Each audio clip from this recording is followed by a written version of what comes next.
49ers bye week. They are on a 3-game losing streak, but they have brought in reinforcements with Mr. Chase Young. The trade deadline was yesterday. Chase Young is now a San Francisco 49er. They play a very tough team coming out of the bye week in the Jacksonville Jaguars on the road.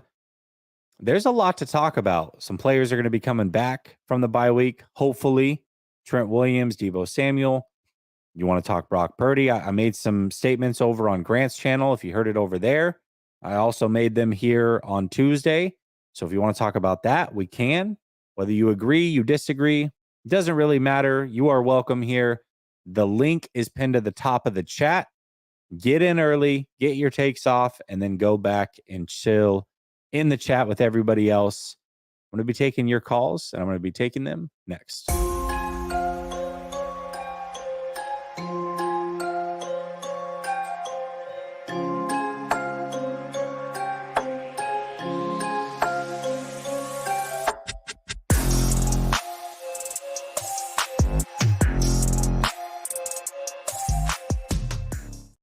All right. Welcome back to Last Second Sports, where we are giving you our take down to the last second. And as I said, it's open mic night, which means it's your night to talk about whatever's on your mind. The way that this works, if you are new, is you get 5 minutes. The timer will be in the upper right-hand corner.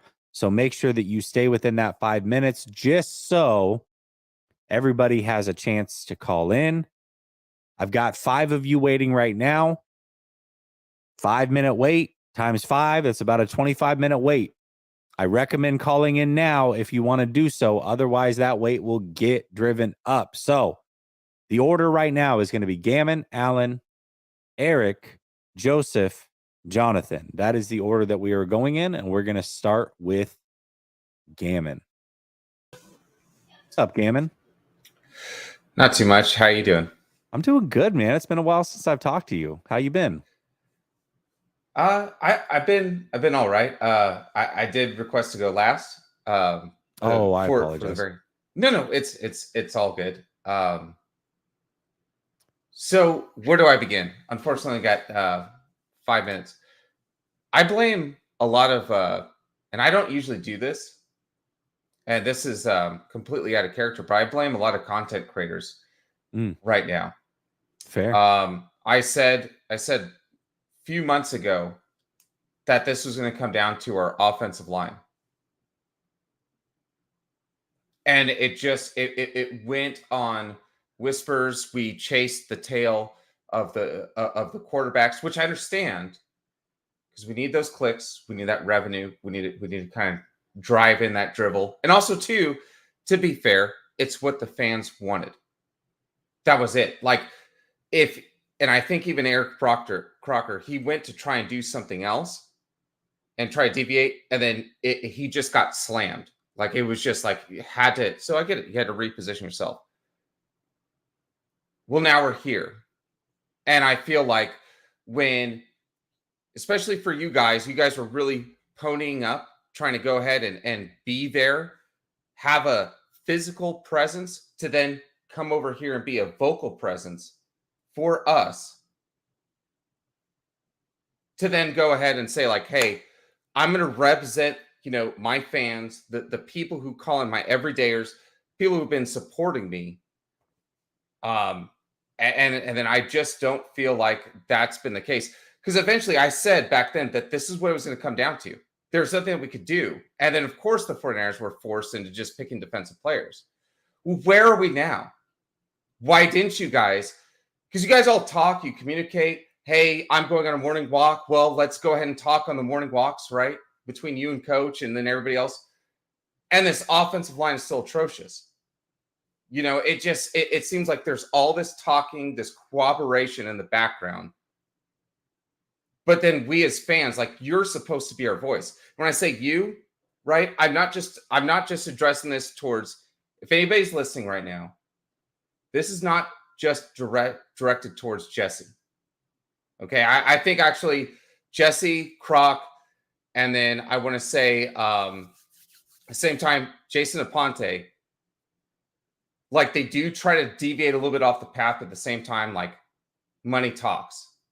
And then how we click, how we view, how we watch, what happens, right? Like whenever something happens, everyone tries to log in.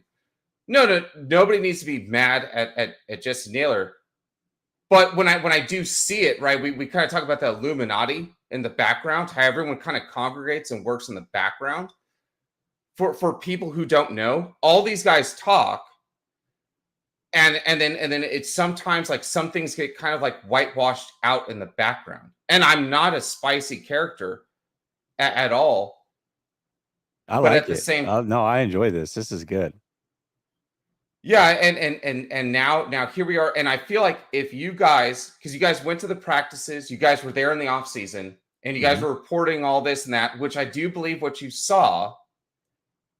But then instead of you guys like working together, going like, "Hey, Brad Graham, you're really good at watching offensive linemen. Hey, coach, you're really good at watching offensive line," which he wasn't there. But all this stuff, and so you guys like working together on that part. Instead, it was like, well, let's get these notes together, and then before we make each other look stupid, right on air, let's go ahead and cooperate and make sure we're kind of on a similar sheet of music, but we'll just be off on one or two, completed passes. And to me, I just felt like if you guys really would have worked together, been the real voice of the fans, because it's no longer in the newspapers. Printed words are no longer representation of the fans. If you guys, you're supposed to be my voice, Jesse. And if you guys would have did that and cemented a message, it would have taken so much air out of the room. And then eventually then the Matt Barrows, the David Lombardis with his smug ass, right? Everybody else, they would have had to like actually come correct. And then I just felt like my champion, my Lancelot, the guy who I know who's down for me. And again, this isn't when I say that my guy, I'm not just talking about Naylor, all of them, I felt like left in the pissing up a creek. I don't have a platform. I've stated, people have asked me, am I going to have my own YouTube channel? Sorry for going over time, but I don't, because I do feel like everybody kind of, you guys are doing everything correctly.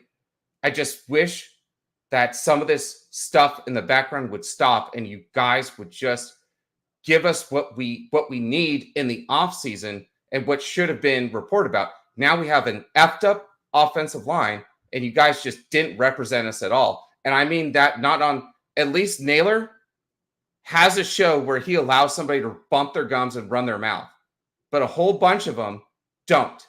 And unfortunately, he has to take the vitriol from one informed fan who calls on, and he has no idea what's going to happen when people call on. And he's the only one with nuts to actually do this. But I love it. that's really that's it. And I'm sure there's more that I have to say. I wish I could be a fly on the wall when you and the coach talk in the morning when you guys are going on your walks, and I could just hear sometimes how wrong you guys are, but then how you guys kind of work it out. Uh, but that's just not my luxury.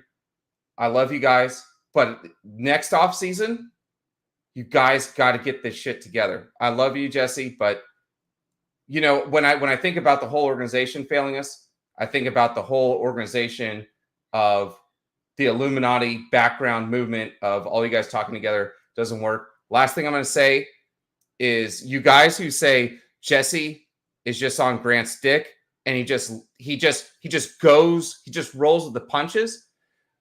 That's the furthest, and I'm sorry, this is the most I've ever cussed on anybody's show, and anybody who's ever listened to me knows this. That's the furthest fucking thing from the truth.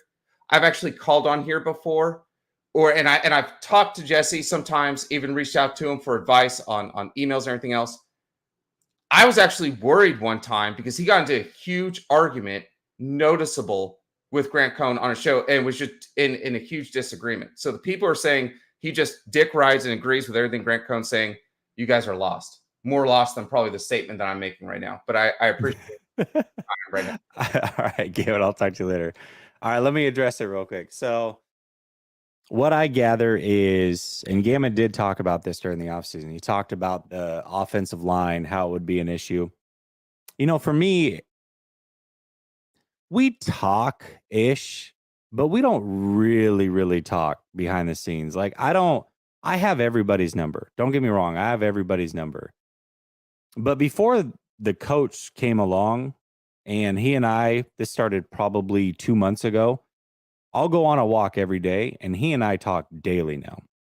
So we have a lot of conversations. There's a lot of disagreements in those conversations. We hold each other accountable for our takes, that type of stuff. But I don't really talk to these other content creators. Like, I know them and I like them.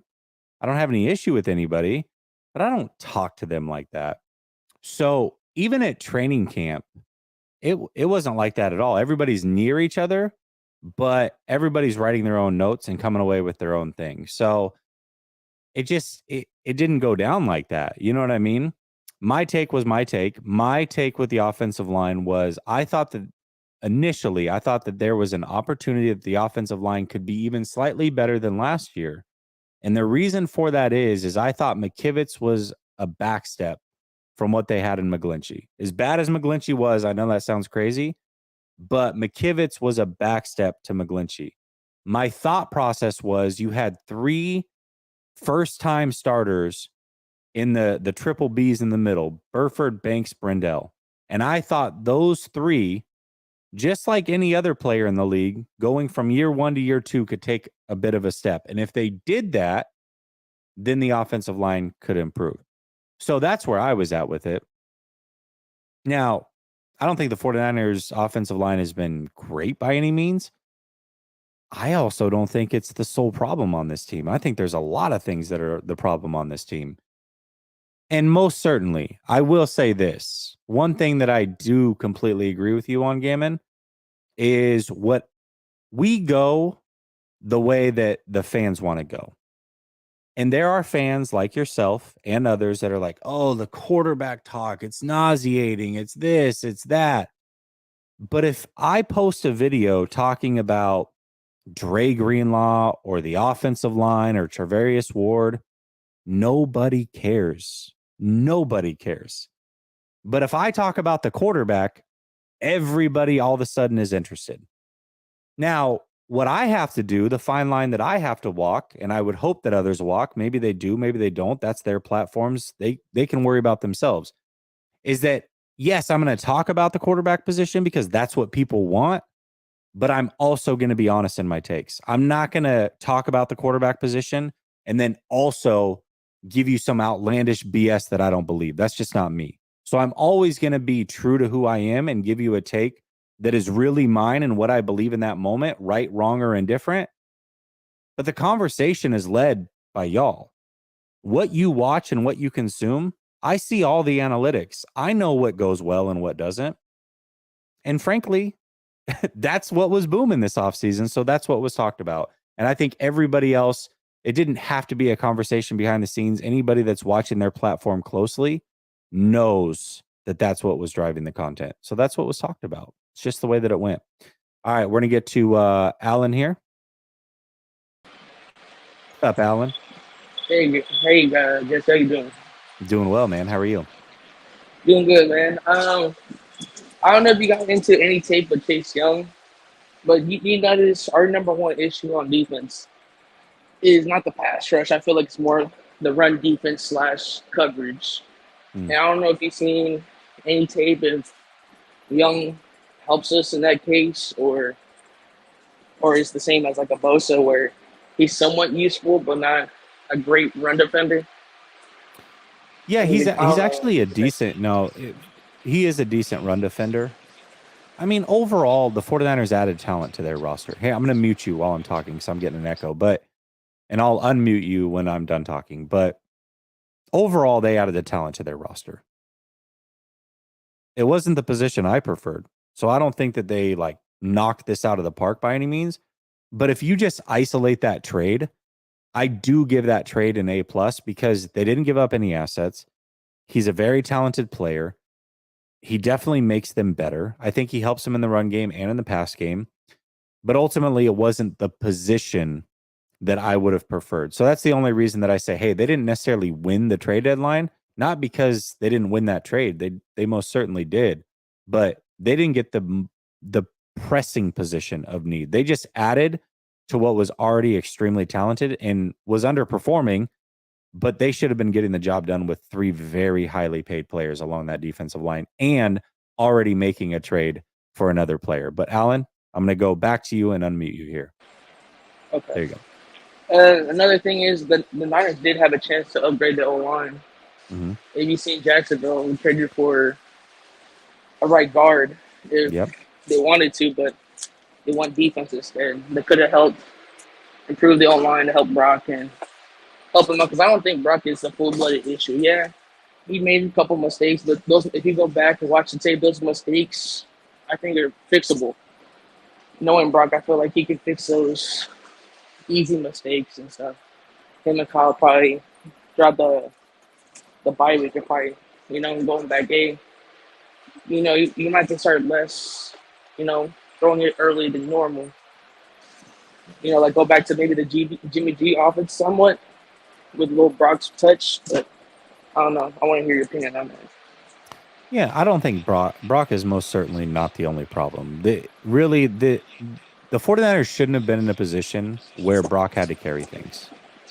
That shouldn't have been. That was not their path to success. The path to success when they looked at the beginning of the season was not, okay, Brock, you shoulder the load. That's how we're going to win a Super Bowl. It was, can you be slightly better than Jimmy Garoppolo? And we got the rest of it handled.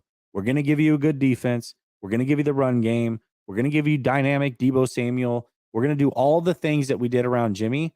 You're going to be slightly better at this stage in your career. Hopefully you improve as your career goes along, but we'll worry about that later. Just be slightly better than Jimmy now, and we can win with that. That was the recipe for success. That is not what's happened the last few weeks. Brock Purdy has been asked to do things that at this point in his career, I don't know that he'll ever be capable of them, but certainly right now he's just not capable of doing it for 4 straight quarters and carrying a team. And that shouldn't be the expectation. That's not fair to a quarterback who's as young as he is and still trying to learn this game. So I don't think that was ever the plan. Unfortunately, that's where they've been. And Brock tried his hardest last week to do it. It looked really good for 3 quarters, and then the 1 quarter it fell apart. And unfortunately, it was the quarter that was most important. It was the 4th quarter. And then I got one more. Do you think they might give him the same treatment as Trey Lance, where they give him a couple games or like a year and see how he goes, and wait till the offseason to get maybe like a Kirk Cousins, like y'all been saying? Or do you see them keeping Brock for long term? Yeah, I don't know. I mean, we're going to have to see how Brock plays the rest of this season. I think that there's a lot that they're going to learn about Brock Purdy throughout the rest of the season. I don't want to make that call now. I will say that Kirk Cousins became a lot cheaper because of the injury. I assume that he would be ready to go for week 1 next year. The way that you're seeing Aaron Rodgers heal, and I mean, he and Aaron Rodgers are both like homeopathic type people where they're going to take the natural, holistic way to get healed. If it worked for Aaron Rodgers, then you would hope that it would work for Kirk Cousins. And Kirk Cousins is going to be less expensive because of that. So I actually think the possibility of Cousins might have become more realistic, but that's going to all depend on Brock Purdy. Brock Purdy easily can improve and show some things and keep this job, or he can take a backslide and lose this job. That'll be up to him. And then the last question, just so you can, and after this, you can go to the next caller. But why is everybody bashing Brock the same way like they did Trey, but gave Brock a little bit more games, but not realizing he's undrafted free. He was a rookie that was the last pick of the draft and was asked to be. He was getting there thrown into the fire at that point, and not giving him props instead of saying, "Well, he's not this." Nobody told him he was going to do that. So I want to hear your opinion on that. And thank you for having me on your show. Yeah, absolutely, brother. I appreciate you for coming on. As always, thank you for the questions. So I think there's a couple things at play here. I think this fan base was so split at the quarterback position for so long that there's this need to course correct where, okay, Trey Lance was treated this way, so I'm not going to give Brock Purdy any leeway. at all. You didn't give it to Trey Lance. I'm not giving it to Brock Purdy. Really, the conversation is a battle between fans. But when you look at Brock Purdy himself, he should be given the grace. Brock Purdy didn't. All Brock Purdy did was come in and play good football, outplay his contract immediately, and help the 49ers stay relevant last year. That's all Brock Purdy did. People then took that and either really, really loved him, what have you. But a lot of people, including, some content creators, media, what have you, they really prop Brock up to be something that was unfair, quite frankly. Brock Purdy should have never been sold to you as a guy who's a top 5 quarterback or a top 10 quarterback going into year 2 of his career, coming off of a major injury. And I talked about that all offseason. In fact, Ryan and I had a show where the whole show was trying to level set and give expectations and say, listen, we don't know what Brock's going to be long term. I do have an opinion of what he's going to be. But regardless, what is the expectation this year? And if they don't win a Super Bowl, is it on Brock? And both of us said, absolutely not. You can't put it on Brock. You can blame it on Kyle. You can blame it on the offensive line. Who knows what's going to happen? But it cannot be put on Brock because the expectation shouldn't be that he carries this team. Now, a lot of people didn't like the messengers because they think we're Trey stans or what have you. So maybe they didn't want to hear that. But some of your favorite guys were the ones that put him on this pedestal, and you loved it. You loved every second of it. Like, yeah, Brock's the guy. He's top 5. He's this. EPA this and Mahomes that. And look at him with it. And now what's happened is you've ran with that narrative for so long and actually believed it that people are ready to get their get back. And it's unfortunate, but that's where we're at. You know what I mean? Like that's what happens. You had 5 weeks where you were touting everything and that he's the best this and oh my gosh, and you're an idiot and all. And now here we are 3 weeks later and things haven't looked the same. And people are going to hold each other accountable. Just what happens, man. It's the way that this works. So fair or unfair, that's what's happening. What I will say is this. Nobody should be going way too far in on Brock Purdy, especially when it comes to social media. These guys are human beings. I don't care what they get paid. They see everything that is being said. And more importantly, their family sees everything that's being said. So whatever crazy thing you're saying about these players, they see it and their family feels that. They wear that burden. Trust me. I know that for a fact. I know that it wore on Trey Lance's family, and I don't think that Brock and his family deserve to go through the same thing. So I would say, try to keep that vitriol between y'all, but don't let it bleed over to where his family's going to see that major hate, no matter how bad it gets. That's not fair to him or his family. So, all right, let's get to Eric here. What's up, Eric? Hey, what's up, Jesse? How are you? What's up, man? Hey, I want to start by saying congratulations on 2 million views. That's awesome. Thank you, bro. I appreciate you. As far as the 5-minute time limit, I just want to let you know, my clock on StreamYard doesn't line up with the clock on YouTube. And I tend to just keep talking, so I don't want to take away time for anyone else. So I'm asking you, if I get close to the 5 minutes, please let me know. I'll tell you when you have 1 minute left. How about that? Okay, yeah, I don't want to go overboard. I'm not trying to take time away from anyone else. I just talk a lot, and my clock on StreamYard doesn't let me know when I'm close to being done. You're good. Go ahead. Thank you. I appreciate it. All right. So as far as the Chase Young trade, I like it. I don't think that they gave up too much value. I think that, he's a good player. He's certainly worth the 3rd round pick. I think it's a good trade. My concern is that it's kind of like they're rearranging the deck chairs of the Titanic. I don't know if the pass rush was the problem. I don't think the pass rush was the biggest problem with this team. Now, in the next 7 games, the 49ers have games against the Eagles, the Ravens, the Jaguars, and 2 games against the Seahawks. 5 of their next 7 games are against teams that made the playoffs last year and looking like they're on track to be in playoff contention this year. So this could get worse. 5-3, this might not be rock bottom. These next 7 games, 5 of the 7 games are against playoff teams. This is tough. If they lose, even if they split with the Seahawks, that's not good. Right now, they're behind the Seahawks. They're in 6th place in the division. So It's, I don't know. I mean, it's certainly last couple of games haven't been looking good. I wanted to ask you, in your opinion, in the last 4 years, ever since they started off 8-0 the year they went to the Super Bowl, what do you think is the biggest reason this team has yet to win a Super Bowl in the last 4 years?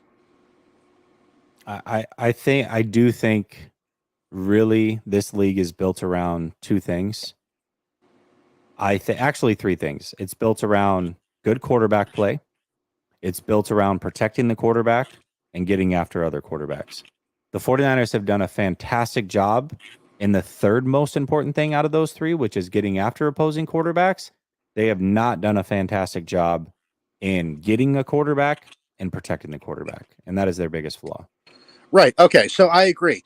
So the reason they haven't won the Super Bowl in the last 4 years, it's not because of lack of a pass rush. When they went to the Super Bowl, they had D Ford, they had DeForest Buckner, Eric Armstead, Nick Bosa.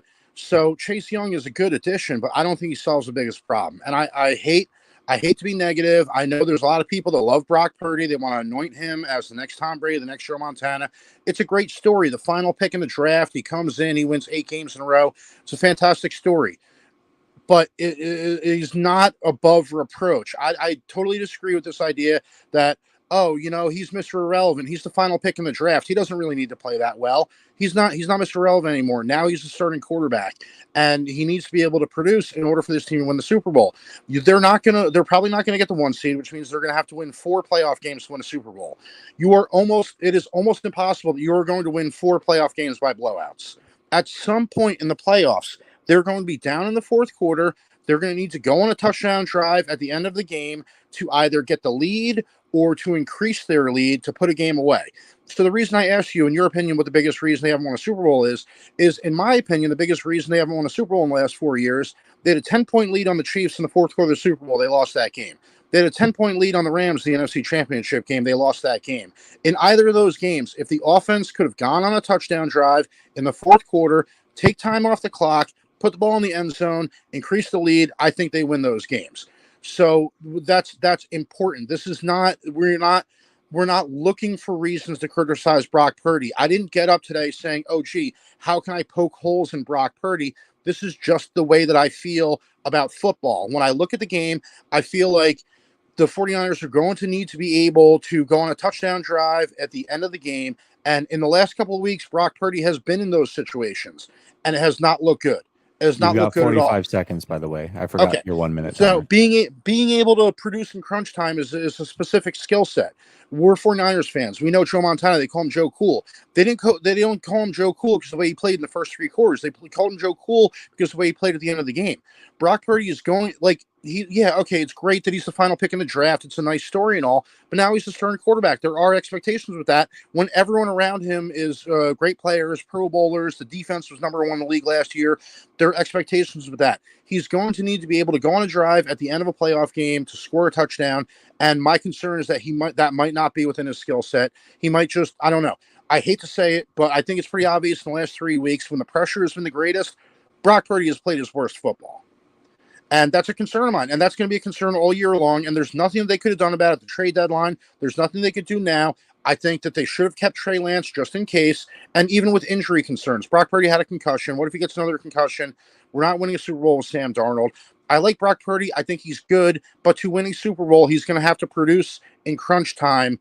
And last couple of weeks, he's had that opportunity and it hasn't played, and it hasn't gone great. And he might also need to be able to produce without everyone around him healthy. And we've seen the last few weeks without Deebo Samuel, without Trent Williams, it hasn't looked great either. So yeah, he's a nice guy. He might be, a good quarterback. He just might not be a great quarterback to be able to lead you to a touchdown at the end of a game and to make up for if you're missing Christian McCaffrey or Deebo or Kittle in the playoffs. That's my concern. And I don't know. We're not going to find out until the playoffs. And then, I hope for the best.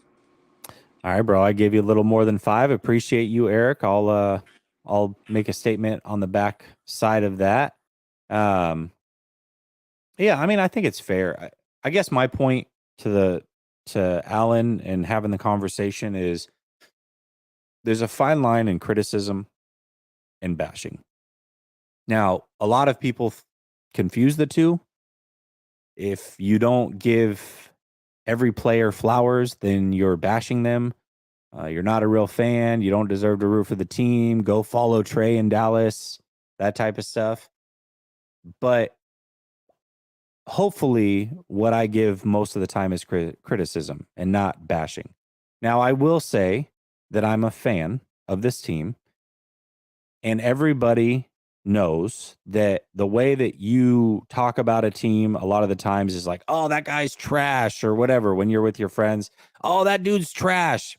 You don't necessarily mean that player's trash, but in the moment, like, that's just how you talk. That's barbershop talk.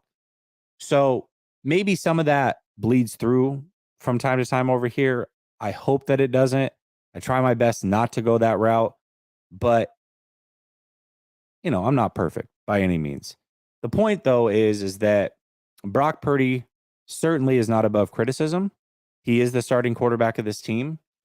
Both things can be true. He can be a good player. He could have outplayed his contract. He not probably, he was the best quarterback of the three. He should have been the starting quarterback this year. All those things can be true. But it also can be true that he's not doing what he needs to for this team to win a Super Bowl. And the point was to win a Super Bowl. And so, yeah, I'm going to be critical of that. Fine line is bashing, critical.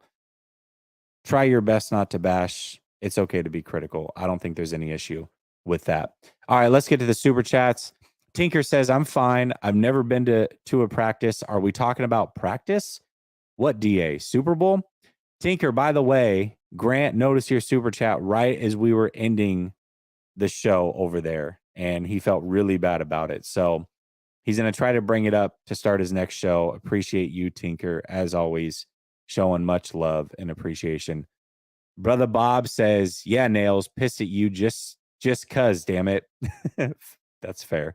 Joseph says, had to go. Lunch ended. Jags are my AFC team. Starting with the disdain for the distasteful treatment of Trey Lance, and then the team colors matching my high school team. Who would have thought that they would get the O-lineman? Yeah, I don't do the whole AFC, NFC team. I have one team, but then I root for players. I definitely root for a lot of players across the league. I did like the Jags a little bit when I was younger, but not because they were the Jags, but because Mark Brunell was basically Steve Young light, and Steve Young was my favorite player, so I rooted for him. Tinker says, you got my number. Just saying. All right. Appreciate you, bro. Shout out to Gammon, Folks Casual, Jesse, his own man. Appreciate you, Chris. I come up with my own takes. I don't corroborate behind the scenes. My takes are my takes, and that is that. All right. I'm going to go to Jonathan, and then Jeremy, then Meech, then Dr. Joshua, Ant-Man, Brandon, Keith, and Flav. Holy moly, you guys are waiting in the wings. Appreciate you. Let's go to Jonathan. What's up, Jonathan? How you doing, man? Hey, man, what's going on? Can you hear me? I can hear you just fine, man. All right. This is my first time being on your podcast, but I appreciate you for calling in, man. Man, look, I love you and Grant. I've been watching Grant since like 19, man. And I've been watching you through him, and then Jason DePonte, Eric Crocker, Larry Kruger, all of y'all, man. I watch all of you. I appreciate it, man. I know they do too. Yeah, I love y'all to death, man. But in getting into this Chase Young thing, I think it is a good trade, but at the same time, I don't know if we needed it. Because I've been talking to a lot of people around where I live at, and I live in Louisville, Mississippi. And it's like, with all that pass rush we had against Cincinnati, Joe Burrow completed 19 passes back to back. Mm-hmm. And then, we're playing soft coverage. So, I mean, it doesn't matter if you can't get to the quarterback, what good rushman, he's just going to dink and dunk you to death. Yeah, death by 1,000 cuts. Like, some quarterbacks can beat you that way. They really can. Some can't. Some can. Right. And then I was looking at the game. I think I was like in the second quarter, and I was like, we are not winning this game. We are not winning this game, because at the way the game was going and the way they were completing passes, I'm like, I was just staring at the game. I was like, there's no way. And we didn't win. And what we really needed, what I felt, was a corner. I agree. I mean, you could have got a corner, and with what we have, and with our players not playing up to the standard that they should, everybody's going to get picked on. I'm gonna throw here, I'm gonna throw here, I'm gonna throw everywhere. And we're not stopping anything. We're not even stopping the run. So if we're not stopping the run, what are we doing? We can't stop anything. Eric Armstead talked about this. I don't, you know. I was going to say Eric Armstead talked about this. He talked about how he can look at how many yards a team ran for and then how many yards the 49ers ran for. And just by looking at those numbers, he can tell you who won or lost the game and be right like 95% of the time. It really does start in the trenches. And right now, the 49ers are getting whooped in the trenches on the defensive side. And we know that that offensive line has been, you know, kind of up and down, to put it nicely. So, yeah, the trenches is where games are won and lost. And that's why Philly is going to continue to be good, because they're great on both sides. Jesse, man, I'm scared of Philadelphia, man. Yeah, I'm scared of that game. I'm really scared of that game, my man, because I don't see, honestly, I don't see how we win in that game. I don't see it. They're better than us in the trenches, and we haven't gotten anybody, and they're adding people. You know what? I don't see us win. Honestly, if I tell the truth, and I got whooped for this one, I don't see how we're gonna make the playoffs playing the type of defense we playing, my man. Yeah, I think I don't see it. Fortunately, is the NFC is really bad. You look at 6 teams, and the 49ers are in that 6-team thing where it's like, okay, who's the 7th team? And then who the hell is going to keep them out of the playoffs and be an 8th team? They just don't exist. The 49ers are definitely making the playoffs. Even if this trend continues, they'll find a way to win a couple games, and that'll be enough. So I wouldn't worry about the playoffs. I definitely worry about the long run, though, and how can this year be different, and how can they break through the NFC Championship and eventually go win a Super Bowl? I do worry about that. Give on the history note as well. You remember how it used to be when the NFC had all the talent and the AFC had hardly any talent? Yes, and how it's switch swap now? It's just switch swap now. And it's funny because, I mean, all the talent is in the NFC. We got some talent over here in the NFC, but nowhere near. All the good quarterbacks are over in the AFC. Yeah. And it's just funny to me. It's just really funny to me, man. It is crazy, man. Well, I remember those Pro Bowls. They would do the quarterback challenge, and it was like, oh, the NFC is going to win every single year. I remember that. Right. Well, Jesse, I'm not going to hold you, man. My time is almost up, man. I'm just happy to be on here, man. Love you. Love Grant and everyone else. Love y'all to death, man. Appreciate you, Jonathan. Very, very kind of you. Thank you for calling in. You can call in anytime. Thank you for being respectful of the time and noticing that as well. Appreciate you, brother. Appreciate you. Brother Bob says, okay, I remember why I'm mad at you. You picked the Bengals. Hold on. I actually picked the 49ers to win this last week, 24-23, but I did pick the Bengals to beat the 49ers in the Super Bowl before the season. Remember how much fun you were making of me, Brother Bob, after week 5? Where are you at now, huh? Where are you at now? Brother Bob says, Randall is right, mad at you because you don't use a spreadsheet. I'm not great with spreadsheets. That is a fact. Matt says, Jesse, can you explain how coverage helps the D-line, please? Yeah, man. It's as simple as giving the defensive line time to get home is really what it comes down to. The defensive line helps by getting to the quarterback, moving them off their spot, forcing bad throws or odd angle throws, putting the ball in inaccurate areas and allowing the defensive backs to make a change and go get an interception or a tip pass or what have you. Vice versa, if the secondary is playing off coverage and giving quarterbacks 3+ seconds, 3 seconds in the NFL is an eternity, by the way. When you hear 3 seconds, you're like, oh, that's not a lot of time. 3 seconds to an NFL quarterback is a lifetime. If you give them that time, they're going to pick you apart. And if you are getting home quick, like the 49ers are at this point, but you're leaving people wide open underneath on a bunch of crossers and dump offs, NFL quarterbacks, good ones, will also hit their checkdowns almost every time. If it's there, they hit their dump offs. They know where their safety valve is when pressure gets to them. And right now, those safety valves are wide open, and they're open early because of the secondary playing soft. So it's allowing them to complete passes before the defensive line can get home. It's an issue. It's definitely an issue. Tinker says, what are we afraid of? I don't know. Halloween's over. There's nothing to be afraid of, Tinker. Brother Bob says, wait, I'm mad because I want that hat, Nails. Where'd you get it at? Fanatics. I get most of my hats, actually pretty much most of my fan gear at Fanatics. And I think I have a link in the chat where you can get a discount. So maybe go check that out as well. But yeah, Fanatics. Tinker says, put it all on the line. The O-line, you think? D-line? Which one, Tinker? Which one? You know what's crazy about Tinker is he throws $20 out there.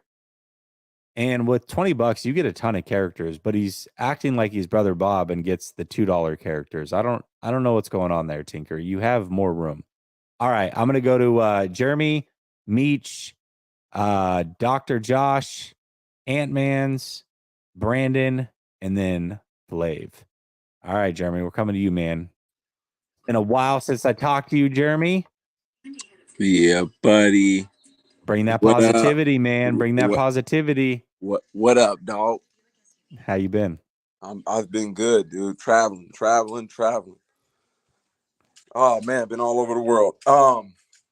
First and foremost, thank you for you and all of your hard work. Could always count on you holding down the internet. Now, Appreciate you. I love being positive, but let's just go here on the other side real quick. Hold on. If Jeremy's not going to be positive, I don't know what. No, who's I'm going to positive. be positive. Okay, Very all right. very Okay, positive. all right. But if we're gonna be negative, let's just start here.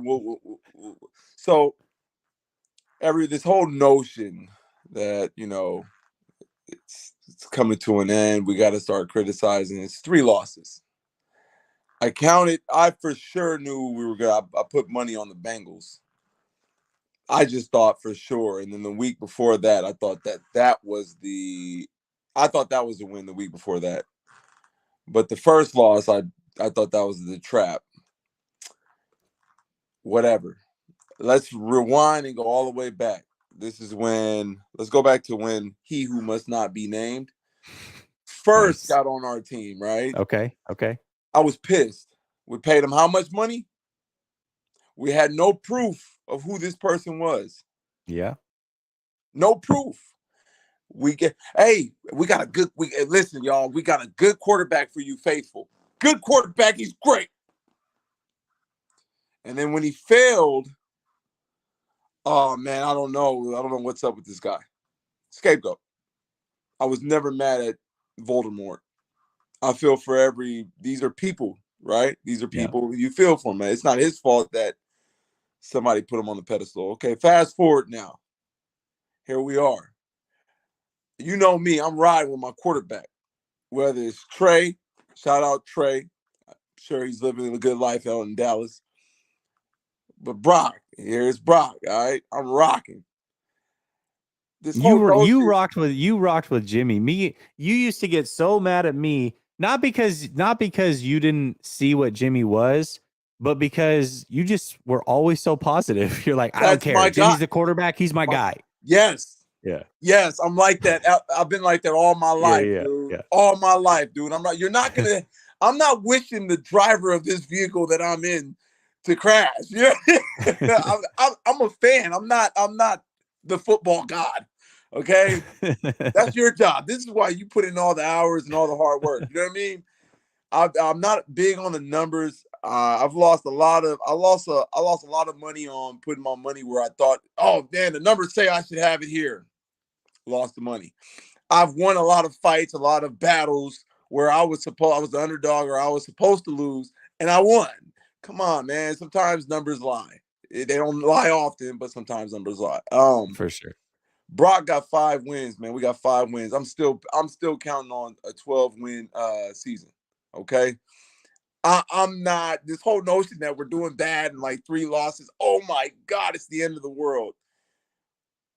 I just don't feel that way. And if you have the perspective of the kid needs to grow, yeah, hell yeah. But you know who that I just want to bring it all back, centralize it back to one thing that I've been saying for the last 4 years. Riding with you. Don't blame Jimmy. Don't blame Brock. Don't blame Steve Wilkes. Don't blame any of them. You start at the head. The first people that sold us a bag of bullshit was who? And you're saying, oh, I could live with Kyle Shanahan. I could live with John and Kyle because, they're different. Yeah, because you remember Tom Sula. You remember Chip. You remember all those days. And you're like, to hell with that. We're good with Kyle. Okay, well, Kyle messed up. How do we know it's Steve Wilkes? What if it's the culture? How do we know? We don't know. For all we know, this could be another scapegoat. This could be another scapegoat. What if it's not Steve Wilkes? We're just gonna keep passing the buck. It starts with the head coach. It starts with the head coach, Tomlin Jr. All right, this is your boy. But I just really want to say this too, Jesse. You and Grant and the whole squad, y'all been doing some work. Y'all been doing some work, night in, night out, every day, putting in the work. I say this a lot to Grant. I want to say it to you too. Thank you. You know what I mean? Because us as people, this is what we live for. I'm a Niner fan. I'm not a Jimmy G fan. I supported him when he was my quarterback. Now I support Brock. And when Trey was the quarterback, I supported Trey. I'm rocking with whoever is a Niner. I'm a Niner fan. I don't have no Jimmy. You know what I mean? Like, I'm a Niner fan. This is gang land. This is faithful to the Bay forever. I'm in the heart of San Francisco right now. I want my Niners to win. And I want the dudes that support my Niners and got the balls to criticize them when they failing, Jesse, Grant. I want y'all to keep doing y'all job, dude. Thank y'all. Thank y'all. Absolutely, It's bro. that's a lot of work, bro. Y'all put in more than 10 hours a day. I know you do. It's a lot of work. Thank you for your time, bro. Seriously. Thank you for your time. Thank you for taking all the trolls. Y'all man, it's a lot of people kill themselves over this stuff. I'm gonna let you go. Good seeing you. Good hearing from you, bro. I wish y'all nothing but the best this year, but I wish my Niners nothing but the best even more. You know what I mean? I feel you. I feel you. Thank you, Jeremy. Jeremy, as always, man, ending it on a good note. He is, man. He used to grill me when I would talk about Jimmy Garoppolo in a good way, but he's like, "Look, he's the quarterback. I don't care. Like, even if I don't believe in him, I'm gonna rock with him. He's my guy."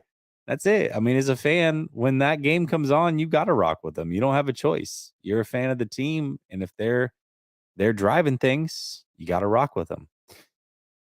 Brother Bob says, bullshit. Brock Purdy's the real deal. It's his fault. No, it's not his fault. He didn't call himself that, man. He didn't call himself that. Silverback says, evangelicals pumped. Y'all like they did with Tebow. Ooh. Yeah, I mean, I don't know, man. I just think, to me, there's no like hiding it. I am a Christian. I'm a believer in Christ. Everybody who follows me knows that. But when it comes to sports and, who's going to win a game and pick, none of that stuff matters. You think God, if you believe in a God, if not, whatever. I respect you, whatever your thoughts are. But if you do believe in God, do you think God's like putting on world crises on a hold and he's like, gotta sit down and watch this Niner game. Brock Purdy's my guy. Like, no, he doesn't give a damn. Come on. He does not care.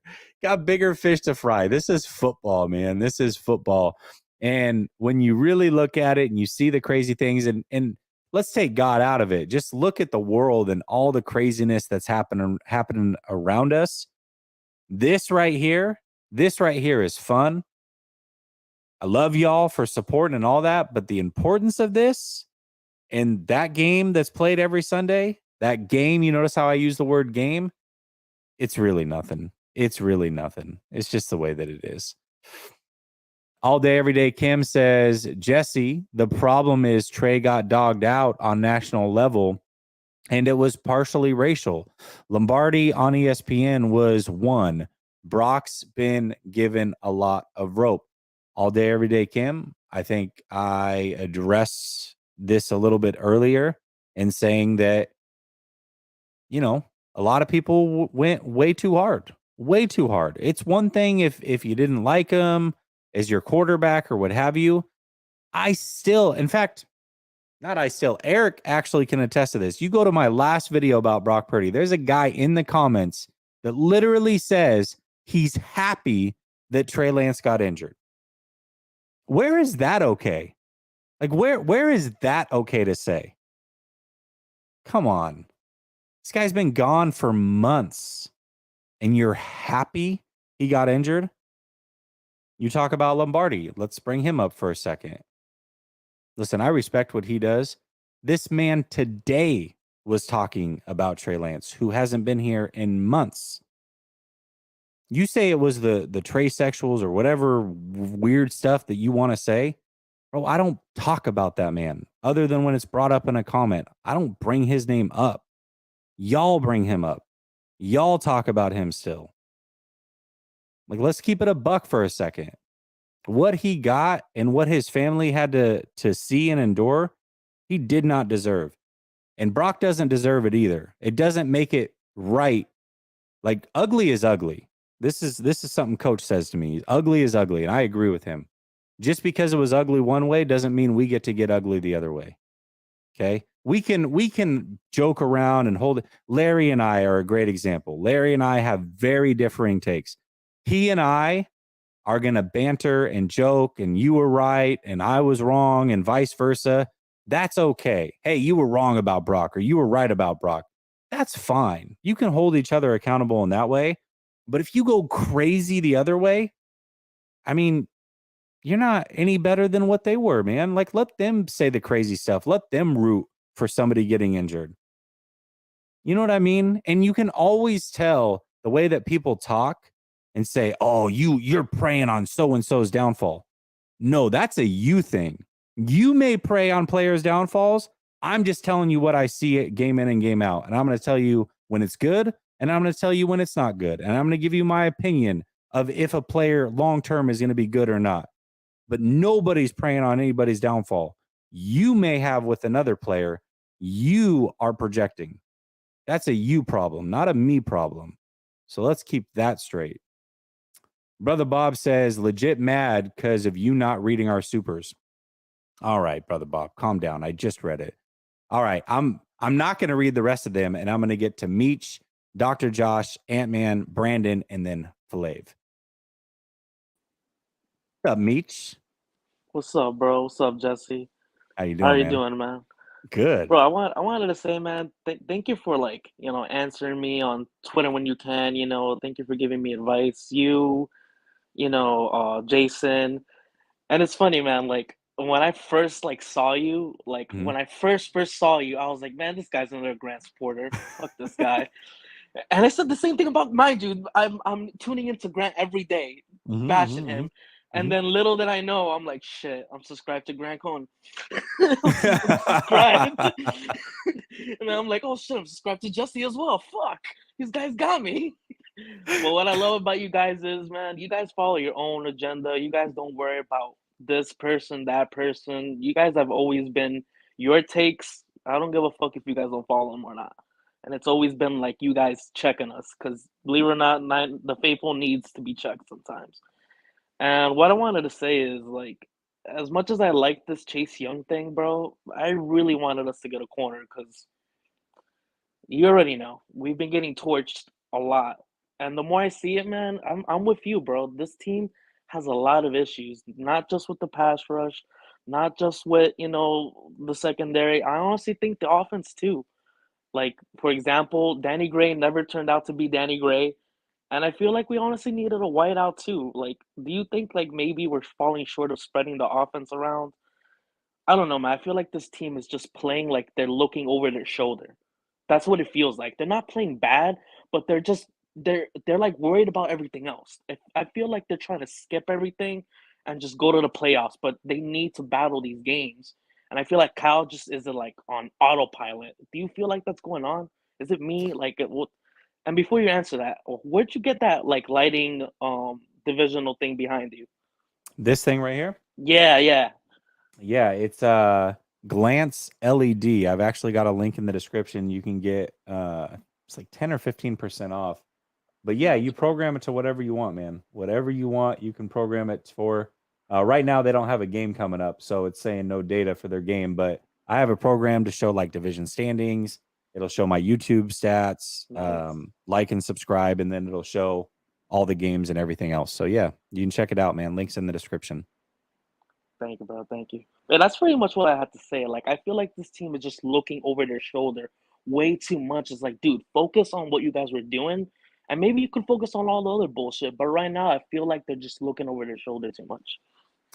Yeah, I feel you, man. No, the offensive thing that I think there's something to that. I think it's real. I think a lot of people are starting to notice it. The 49ers, this is what I don't understand is the 49ers, again, in 2019 scored 29.9 points per game. Okay. That was an offense that didn't have CMC, obviously. I don't think they had the talent at wide receiver that they do now. Just because Debo was a rookie then, I think Ayuk at this stage in his career is better than anything that they had then. And so when I look at that roster versus this roster, and quite frankly, I do think that Brock is better than Jimmy. So there's also that addition. You have CMC. I love Mostert, but CMC's better also. Of course. I don't think the offensive line was crazy great then either. Why So were it's they been the able to same. score? Yeah. Why were they able to score 29.9 points per game? And this offense was really stagnant last year, scoring around 18 points a game. And then they get CMC. And even last year, Meech, this conversation came up a ton. Man, it sure seems like you're feeding CMC too much. You might want to chill on feeding CMC. The whole point is to keep him healthy.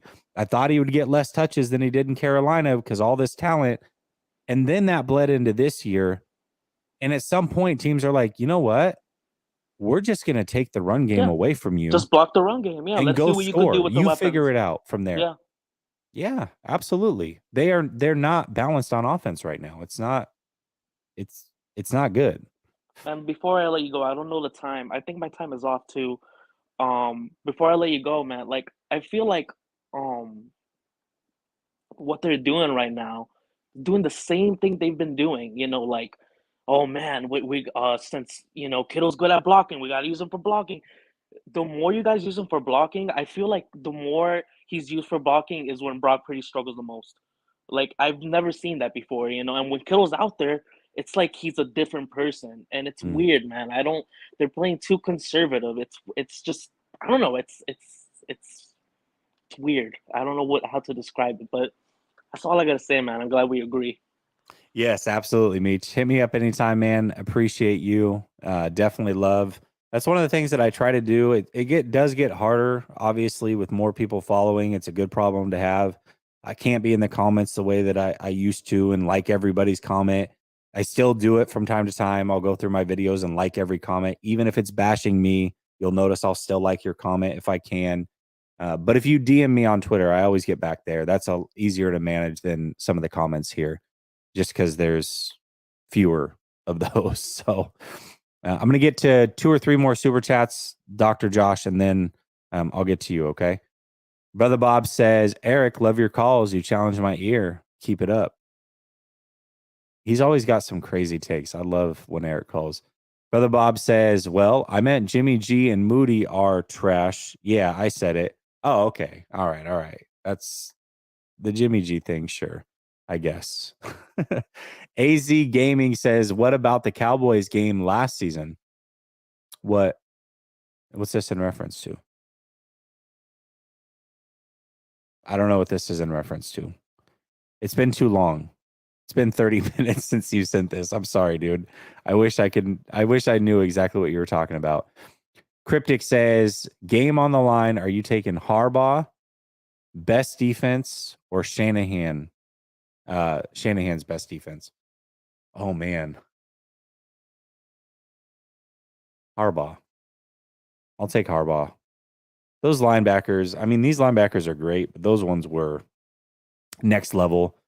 And the Smith brothers, the talent on this team is just as good, but the way that they used the Smiths to get after the quarterback and just wreak havoc was insane. And I think that the 49ers have some opportunity there to use Bosa and Hargrave that way a little bit too. They can get creative with it, I think. So Matt says Jesse's my therapist when we lose. Oh man. All I'm doing is using this platform as therapy when they lose. So I appreciate it. All right, Dr. Josh, and then Ant-Man, Brandon, and Flav. Here we go. What's up, Hi, Dr. Josh? Jesse. Can you hear me all right? I can hear you, yes. Okay, great. I don't know if you could see me too because my camera's on, but I can see you. They can't Oh, see right. you. They Yes. can't. Okay. Yeah. Thanks for having me. I know the clock is a little off, so let me know. Let me when it gets restart it. to a I'm going to minute. restart it right now. Your 5 minutes is good. There you Okay, go. thanks. No, I see that now. So, I mean, you guys do such an awesome job. And actually, you know, Jesse, greetings from London, by the way. I'm originally from the Bay Area, but I don't mean for my name to be so formal, but I am a psychologist. And that last comment you just read about therapy is such good timing because on Grant's live channel just now that you were on, I was the one who Yeah. commented and said, I'd love Yes. to talk about the mental side of things and the mental makeup. And actually I sent an email, so maybe you'll get that in time. Yeah. But there's a lot of good comments on here and on your channel and Grant's channel, and a lot of good discussion here, especially about stats and schematics. But obviously I'm biased as a psychologist because I find myself so curious about the mental makeup and the culture of what it means to be a Niner and what it means for our players to be successful. And so actually in these few minutes, I don't know if I actually am going to be asking questions, maybe rhetorical ones, Jesse, but also it may be rhetorical questions that we can kind of answer in time or later on, or it might be just me going on a rant. But when I talk about mental makeup and culture, I know there's been a lot that we've talked about, or that you know we've heard on the channels about how Brock is doing, or Brock bashing and all of that. And you made a really good point about how families of these players can hear this, and I actually hope they are, because I really hope to be involved actually in a discourse where we talk about constructive criticism. What can the players do? What do they need to do to be prepared, to actually prepare themselves mentally when they're in a bit of a rut? That was the comment I had on Grant's channel. Mm-hmm. And so what's interesting is Brock has seemingly fallen off a cliff. And it's interesting when he started out so perfect. So from a mental makeup and a cultural makeup, you know, his nickname was BCB, for example. You know, so why was he called that? I think I go back to a comment that he said where I think he lost his house in Louisiana and during the flood, and that's what he holds on to. So it's these kind of comments that I'd like to know more about. And does this go into factoring in of whether he can bounce back? And I knew time was going to fly. So I just, the other topics I want to say, Jesse, is I wrote some of these down. We talk about rookies too, and there's been a lot of questions on whether they're right for our team. Like Purdy, for example, he's a rookie. Can he lead the team? Why pick up Jake Moody because he's a kicker when we might need him to come up big? So where can we help the rookies kind of come up big? What's their mental makeup like? Also with Steve Wilks, there's a lot of questions of why does he need to be on the sideline, or as opposed to in the box. I think it's about culture, because when we looked at Robert Saleh, or we looked at, you know, D'Amico Ryans, they were so active and animated.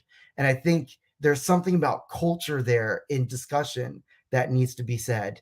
And is that a reason why we're all kind of getting upset of Wilks isn't here? His scheme is wrong, but he's also not on the sidelines. And also one more thing about Kyle Shanahan's decision making. Everyone points out to the statistics about how he can't come back when he's behind, or the Falcons and all of that kind of stuff. But and talk about running CMC into the ground. My questions are, why does he do that? Is there something, what hump is he trying to get over? And I don't just mean winning the Super Bowl, But we've heard on like Grant's channel, maybe on yours too, but about how sometimes egos can get in the way. But is there something about how Kyle is afraid? Is he afraid of maybe switching up, themes and schemes and with this? And is he so sure that sometimes it's going to work, just injuries get in the way? So it's that thought process behind all these criticisms that we have, where I hope to bridge discourse of what can players do, because I have a lot of ideas, and I know this was just an introduction, and here I go with 40 seconds. So just some general thoughts there, kind of on the mental makeup. And as a culture, we're fighters, the Niners. So our fan base is really intelligent, and we're big on coming up with solutions. So that's where I want to see the discourse go, whether I lead it or contribute in any way I can. No, I appreciate it, Dr. Josh. And for me, I'm big on the leadership side of things. Like that's what I know. Yes, I'm a fan of the team. I definitely put in a lot of work. I watch the games. I watch them back on all 22. I dig deep into the stats. I geek out on all those things. I feel like I bring pretty good knowledge to this, but really my knowledge in life is around leadership. And so for me, I look at it and I talk about it all the time with Kyle's leadership. I give him praise when things seem to be changing, but I talk about that on a different level with Kyle. And I love that you can bring the psychological side to things, because leadership is great, but there's a psychology there. And there was a way that you were led, or maybe you were fathered, or what have you, that changes what type of leader you are in certain moments, or how you might manage certain situations. So yeah, I love all that. I love it. And I don't know if I'm still on, if I could add one more comment real too, quick, but really quick, just one observation I noticed, like Kyle, people keep asking, is Kyle a leader? I think he is, but I also love John Lynch's, leadership. He's someone who's so active and positive. I always thought he's a good GM. I always thought he can make a good coach because of, what he says and how he leads and how he's getting down on the field a lot when we win games. So thanks for having me, Jesse, and I hope to be on again. Absolutely, Josh. I appreciate it. Dr. Josh, excuse me. I want to make sure I get that right. I'm glad you called in. I'm glad you called in and was able to get a formal introduction. I'll definitely check out the email. And I geek out on that stuff. I don't know how great it would do as far as like numbers, but I'm definitely interested in the conversation. I think the psychology side of sports, again, a lot of people do look at these players like they're robots because of their bank account. I mean, I know people that have nothing in their bank account that have their ish together. And I know people that have a lot in their bank account that don't have it together at all. Like, just because you've mastered this one thing that's made you money doesn't mean that you have your whole life together and that you're perfect or you're a robot. These are people. So I love talking about all of that. Let me get to a couple more supers and then get through the rest of these calls. Tinker says, I'm the coach of the 49ers. The 49ers percentage of the Ravens, put it all on the line. Okay, so I'll say this. When it comes to the Ravens and 49ers, I don't like any matchups for NFC teams versus the Ravens. I don't. Lamar Jackson is fantastic against the NFC, and it's because those teams don't prepare for Lamar Jackson. And Lamar Jackson is unique. He's one of a kind. He's hell to prepare for. And doing it on 1 week's notice, man, it's almost impossible to do. So if an NFC team is playing Lamar, I'm usually picking the Ravens and Lamar Jackson. Greenlaw says, Brother Bob says, Nails, were you live? I need to jack your gear, pimpin'. Or where you live. I live in Tampa, but most of my stuff is bought online, man. It's all bought online, usually Fanatics. I got a couple other good ones like Homage, and then another company as well. I forget the name that I can send your way as far as my fan gear goes. AZ Gaming says, I'm talking about Brock Purdy making a play. Oh, you're talking. Okay. Dallas game. All right. I'm putting it together, AZ Gaming. Yeah. I mean,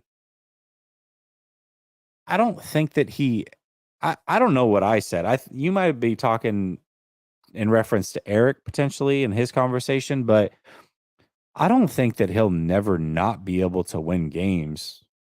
Like that would be a crazy thing to say. Like, oh, he can't win from behind ever.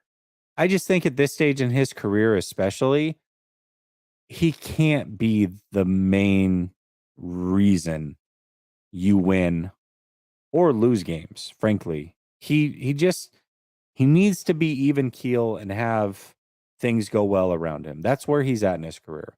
And I think the 49ers know that. And I think the 49ers, if they were being honest, would tell you that if this much was put on Brock Purdy's shoulders this early, that would not be ideal.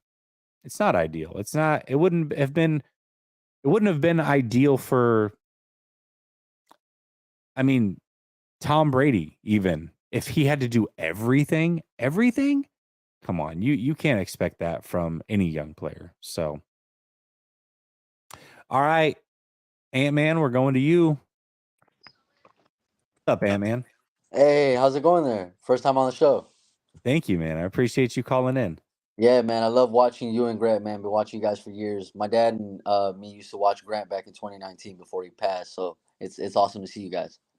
Thank you, man. Thank you. You said your dad passed in 2019? No, my dad passed in 2020, but we started watching Grant together in 19. I got you. Yeah, my dad passed in 2018, so condolences to you, man. I know that's always tough to deal with. I feel you, man. I feel you.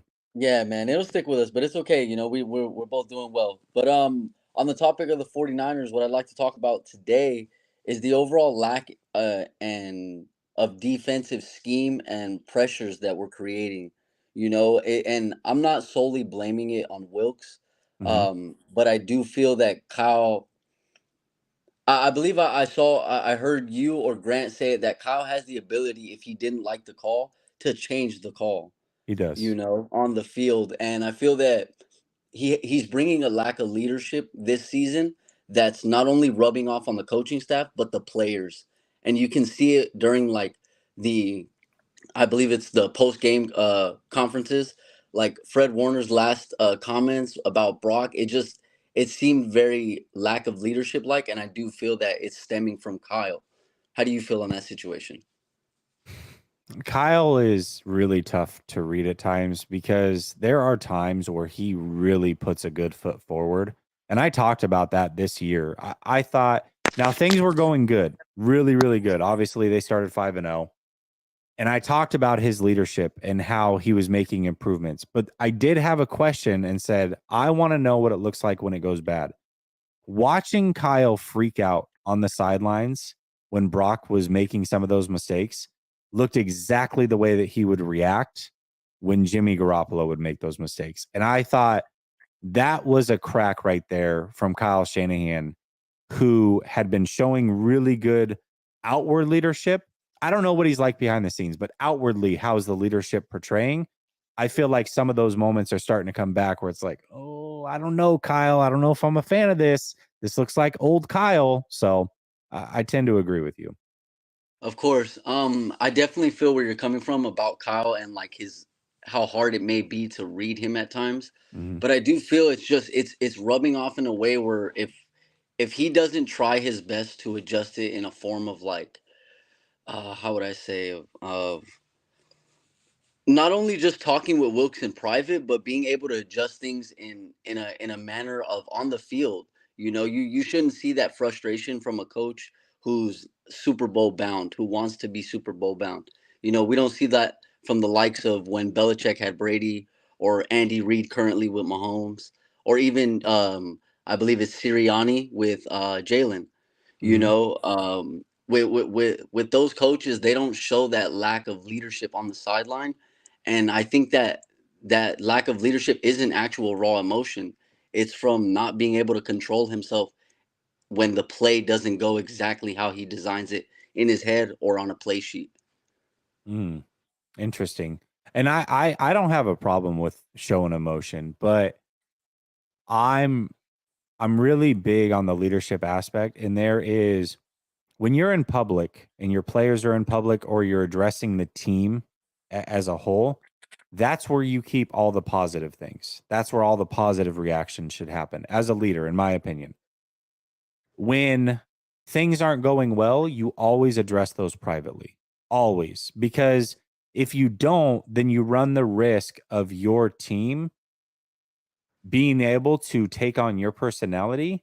And if they see you undress somebody in front of them, then they're like, well, I can do that too. So it's just the way that it works. And I think some of that might be happening with Wilkes right now. I do. How do you feel overall to I believe it was yesterday, deadline day. Yeah. How do you feel on the signing? I think it was a great trade. I gave the trade an A+. I don't think there's any risk. You gave a 3rd round compensatory pick. I wouldn't give their trade deadline though an A+. I would give it probably a B. I think they got better, certainly, but it wasn't the position of most pressing need. So I give the individual trade an A+. I give their trade deadline overall deal probably a B. So I believe, I don't know what my time is on, but one question quick. What do you feel on like how the league was overall during this trade deadline was keeping up with basically their cornerbacks on high value, such as cornerbacks like Jalen Johnson or who else was available this offseason? Sertan, you know, them having them all at first rounders. I think it really put a sucker punch really on the Niners free agency when they kind of realized that that first round pick was needed to either be given up to get those type of players. And I just don't feel that they didn't. I personally would have gave up the pick this season. I don't personally like the draft this upcoming season. There are a lot of good players that I feel from the 2nd round and down. That's usually where we hit gold anyways, you know? But yeah, tell me your thoughts on how you feel that pick could have gone if we would have given it up today. Yeah, Or absolutely. And yesterday, Ant-Man, sorry. yeah, Ant-Man, I'm gonna pull you off stage, but I am gonna answer your questions. So stay backstage. The time was just up, so I had to go. Yeah, I do think that the 49ers probably were actively looking at a corner, and you have to weigh, is this asset worth giving up? What do we think is in the draft? There's a lot of decisions that have to be made. So I don't necessarily blame the 49ers for not getting a corner because I think that the price was very rich. That much was clear. I just wish they would have gotten one, I guess. And, you know, who knows who else was out there? I mean, we talk about the big names, but I think Kendall Fuller might have been able to be had. He's 27 years old. Washington's having a fire sale. I think they probably could have gotten him for maybe a couple thirds. I probably would have been more apt to do that than getting Chase, but or maybe you could have gotten both. I don't know, depending on what it is. But either way, they did the best that they could. I'm sure they know how those conversations went behind the scenes. I don't. I think that they definitely did look for a corner, and the price was rich, and they decided, nope, we're just not going to do it. So appreciate you calling in. Ant-Man, call in anytime. I appreciate you. All right, here's the order to round this thing out. We're going Brandon, Flav, Mr. Blue Magic, Lobs, and then Roscoe's. That's how we're going to end this thing. You each have 5 minutes. Please be respectful of the time. I want to get through this in a timely manner. It's 11:30 over here. Plus, I know each of you don't want to wait forever, so make sure that you're watching the clock. We'll go to Brandon first. What's up, Brandon? Can you hear me? I can hear you. Good. Okay, so I got a few things to say. So, I might not use my entire 5 minutes. Okay. So, but I have something to say about these Brock Purdy haters. So, Brock Purdy is a good quarterback, first of all. He makes some off-schedule throws that I've never seen, even during their losses. It's amazing. And I'd hate to think that that Brock has some kind of regression because he's rethinking his plays because of the picks that he's thrown. And now he doesn't make some of those off-schedule plays. And now they're putting him on a short leash. He makes things happen where nothing exists. Okay? And we're getting him at a bargain on his rookie contract. So he's an improvement at least on Jimmy G. Jimmy G has thrown 9 interceptions on the year. Brock has 5. We're a lot better off with Brock than with Jimmy G, who basically has just gotten his head coach fired and GM. Right?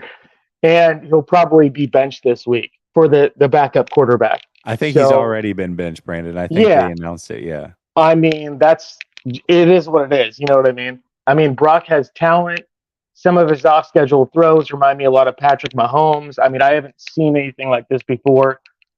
Just because of the picks, don't write him off. You know, he's going to get better. I'm sure he's still a rookie. Well, I guess Rookie-ish. I get ish, what right? you're saying. Yeah. And so, also, I have something to say about Chase Young. He's an elite edge rusher, and he was an amazing addition to the team.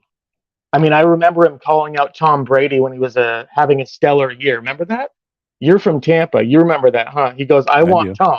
Yep. Remember that? Yep. He I is a do. superstar. You know, I was surprised when the team got him at a bargain. It was, I mean, it's such an amazing addition to the team.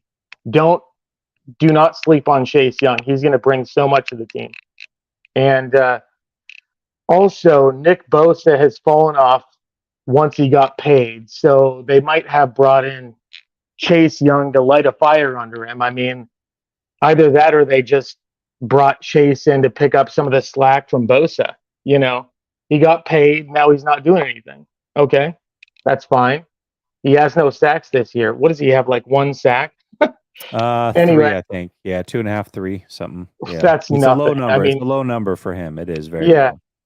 And so I've got a question for you. So after Mhm. 3 losses, do you think the defense or the offense is the bigger problem with this team, or is it all the above? You know, It's definitely all the above, man. I looked at the numbers. So after they had lost the first two, and I didn't recheck it after this last one, obviously the defense would have gone down big time because they gave up like 30 something points. But after the first two losses, the defense, if that's what they had given up on average through that point in the season, they would have been middle of the league as far as what they're giving up, which is not an elite defense by any means, not expectation, but middle of the league. The offense scoring 17 points a game the last 3 games, they're bottom 4 if that's what they average. So it's they not good. It's not, they were neither are doing good. 30. Oh man, they were doing 30 plus points for the Yes. first 5 games of the Yep. season. Now they just Yep. tanked. You know what I mean? So is it? I don't know. Is it the defense's fault or the offense's fault? I mean, obviously the I think points it's fair to scored. say that everybody needs to improve. Yeah, definitely. Well, thank you. I'm gonna I'm gonna get off right now and give the next guy a chance. Thank you for taking my call. I saw Yeah, you on the absolutely. Grant Cohn show, by the way, and this is why I jumped on here. Thank you, man. I appreciate your support. Thank you, Brandon, for Thank coming you. over. All right, brother. All right. Yeah, man. I think everybody should be held accountable. This is not. There's a lot of people who are like, it's just the defense, or it's just Brock Purdy, or it's just Kyle Shanahan. It's like, no, I think everybody. I think there's a blame pie. You can assign your percentages, but everybody deserves a little something to this one. You don't usually lose 3 games in a row because of just one thing. You don't. There's other things that are happening. So, all right, we're going to Flav, Mr. Blue Magic, Lobs, and Roscoe's. What's up, Flav? Flav. I can't hear you, brother. I see you muting and unmuting. Leave and come back. Maybe sometimes StreamYard's weird. Like you just sit back there for too long and then I don't know. Sometimes it messes up. All right, we'll go Mr. Blue Magic, then maybe back to Flav, Lobs, and Roscoe's. Oh, there's Flav. Hold on. Let's try again. Can you hear me? I can hear you. I knew that would work. There we go. What's up, man? What's up, man? How are you? Hey, pretty good, dude. Good. Just wanted to come on here. I wasn't planning on talking, but some people in the chat got me a little riled up and felt like I needed to come educate them because they're lost. But I'm gonna go to Brock Purdy and the Niners first, and then hopefully I have time to get into Jimmy Jesus. But basically, I think anybody watching that game, if you're gonna say Brock Purdy is the reason that we lost the last 2 games, honestly, you're a walking advertisement for birth control. Because wow, all right, chill. but it's ridiculous. But I want to say this, Flav. Let me say this. I think when people put the Cleveland game solely on Moody, that was not the right thing to do. Just like it's not the right thing to do to put these games solely on Brock. I got you. But my point though is that last game they're not even remotely in that game to begin with if it's not for Brock. I mean, there was so many plays that he had to create outside of the pocket, which is why to me when people call him a system quarterback, like you don't make plays like that where you have 1 second to throw the ball, you're outside of the pocket and create something that's not even there if you're a system quarterback.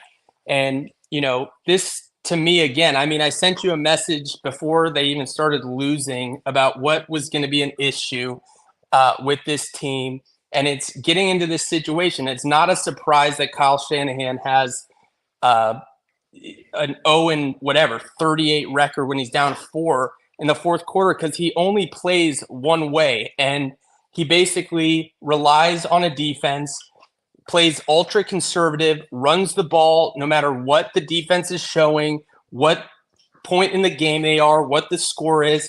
He does the same things, even if it's not working, and hopes to God that his defense comes and saves the day. And when you don't have an elite defense to lean on that's going to get you the ball back and give you another chance, that's not going to work. And now he hasn't had the elite defense to get him the ball back and, fix the errors that's made by his ultra conservative offense. And you're seeing them lose the games that they would normally pull out. And so, to sit there though, and the other thing that drives me nuts is he has the same offense, but you get down into these situations where you need to score quickly, and it's not like he spreads out the offense and just lets Brock pass. He's still sitting there trying to run the same offense that he's run the entire game. And why not have a different set of plays or a different scheme or something that you can run when you need to score quickly, as opposed to these long drawn out drives that it's like, even if you do score, you still need to get a stop and get the ball back and score again. But you're going to go on a 9-minute drive in the fourth quarter. It just, to me, is, and again, I know people are going to say, oh, I don't blame Brock at all and that sort of thing. No, the interception was terrible. It was a terrible play, especially the first one on the goal line. And, and that's one thing, again, getting back to Jimmy. Yeah, he made a lot of boneheaded interceptions, threw a lot of dumb interceptions, but for the most part, they rarely ever killed the team. And that was one thing about him where, you go back, especially in the 60 seconds, Flav, 60 seconds. Go ahead. You go back in the regular season and he didn't, I think there was 2 games where he would have the ball in the final possession with a chance to win or tie. And he would usually get it done. He rarely ever didn't get it done. There was one game in Seattle where I think arguably a penalty should have been called. And, maybe that Texans game, although I think even that one, it went to overtime or they gave up a field goal to end the game. So I don't know. But overall, he was pretty good in those situations. And it's just going to take time for a rookie to learn how to stay composed and win in those situations. But ultimately, the play calling has got to be better in those situations. And it hasn't been for Shanahan's entire career. So we got to chalk it up as, this team's losing. But I will say in closing, this reminds me a lot of what everyone was saying after Kansas City last year, after we lost to Atlanta and Kansas City. And, this team has a ton of talent. They're going to put it together. Whether or not they can actually win it this year is going to come down to, I think, whether or not Kyle Shanahan can actually be the creative, quote unquote, genius that he holds himself out to be and counter what the defense is doing, as opposed to just running the same plays that he runs all the time, hoping that they're good enough to win the game. So that's what I'll say. All right. I appreciate it, Flav. I'm going to address a couple things real quick with you off or behind the stage, I should say. Yeah, I mean, I don't fully disagree with what you were saying. You know, my worry about this team though is not that they can't turn it around. That is not the concern. The concern is because they've shown that they can do it. So why not one more time? That being said, we know what kind of toll it takes out of a team when they have to basically play the rest of the season, not just the regular season. You have 9 games left coming out of a bye. You have 9 games plus just to get to a Super Bowl. If you don't have the number 1 seed, which likely they won't now because of these losses, you're going to have to go on a 12-game playoff run stretch where every game means the world. Every game is a tight game. Every game is you got to give it your best shot because the team that you're playing is giving their best shot. That's where they're at now. And if you don't have that bye week and you've done this now, let's also not forget that this team, you've done this now 3 years in a row where you've made these deep runs. You've got older players. What does that do to a body? Like, how much does that break you down? When you see teams go on these long runs year after year after year, mentally and physically, that takes a toll. So I think that they can pull out of this and be fine and make the playoffs and even make a deep run. I question, when does the fall off happen? Does it happen in the NFC Championship again? Can you make it to a Super Bowl? Does it happen then? Or can you somehow fight through all of that and go win it this year? I don't know. Time's going to tell. I have my doubts, though. I will say that because they've put themselves in this situation yet again. And this team told you how important that number 1 seed was to them. They said it. Debo said it. Kyle Shanahan said it. Other players have said it. They were going for the number 1 seed. Maybe they can still get it. It's going to take a lot because the way I see it, we can talk about Philly. We can talk about Dallas. We can talk about Seattle, what have you. Detroit right now, that schedule, max 3 more losses. That's max. So they're going to be a 5-loss team at most. They might only be a 4-loss team, and the 49ers already have 3. Chances of getting the number 1 seed are very, very slim at this point. All right, Mr. Blue Magic, Lobs, and Roscoe's. Here we go. Jesse, what's Mr. poppin'? Blue Magic. What's poppin'? You know I'm back. Hey, yo, brother Bob, we're in the building. Yo, I was gonna leave Purdy alone. I was. I said it from the door, but these last 2 calls and these comments. The problem is, right?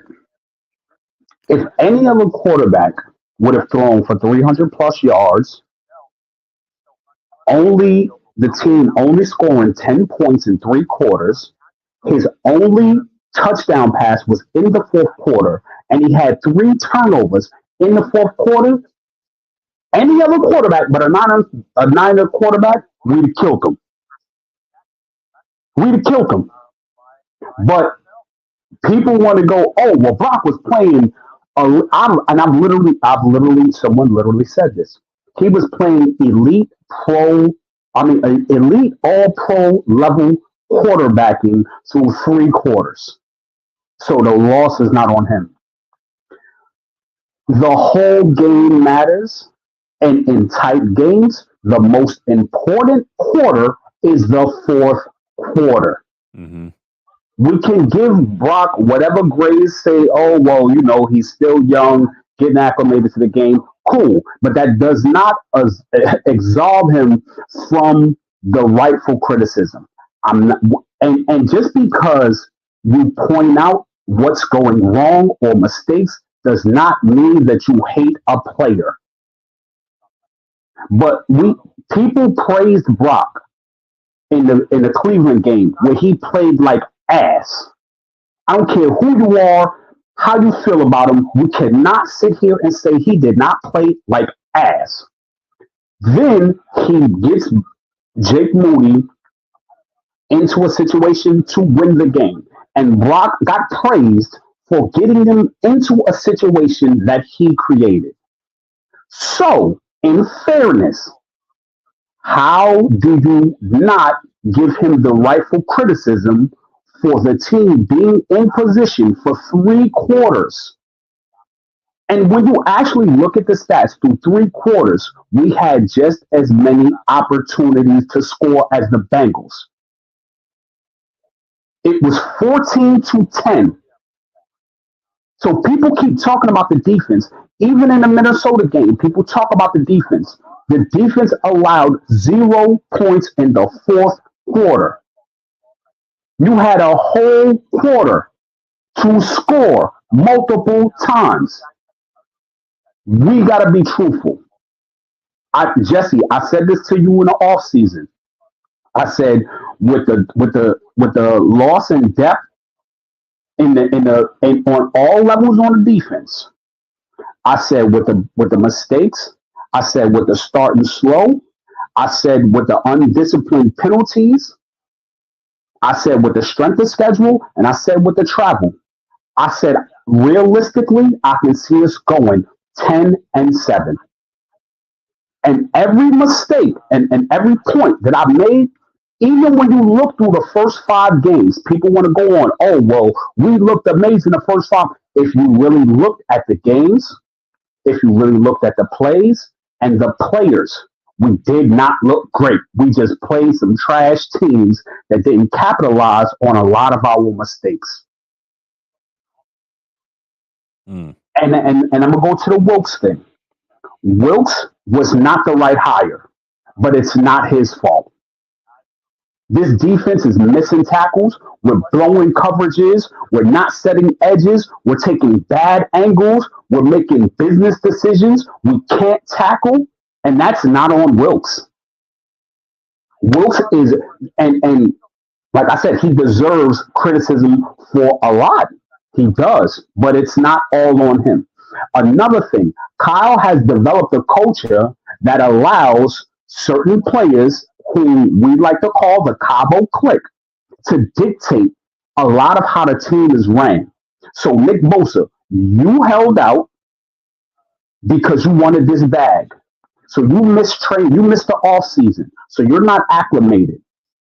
Now you're not producing the way this contract is brought up. And now you want to put Wilkes under the bus.